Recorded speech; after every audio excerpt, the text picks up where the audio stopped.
പ്രിയമുള്ളവരെ, ഒന്ന് പുഞ്ചിരിച്ചാൽ തീരാവുന്ന പരിഭവങ്ങളാണ് നമുക്ക് മുന്നിലുള്ളത്.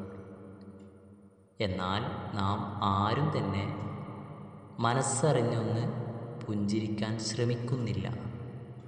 കാരണം നമ്മുടെ മനസ്സിന് വിനയമെന്നുള്ള ഒരു സ്വഭാവം ഉൾക്കൊള്ളാൻ വളരെ പ്രയാസമാണ്.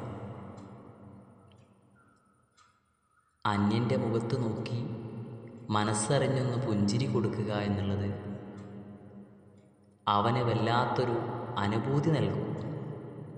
നമ്മളോട് പരിഭവങ്ങളും പിണക്കങ്ങളുമായി നിൽക്കുന്ന ആളുകൾക്ക് സമ്മാനിക്കാൻ ഹൃദയത്തിലെ വിടരുന്ന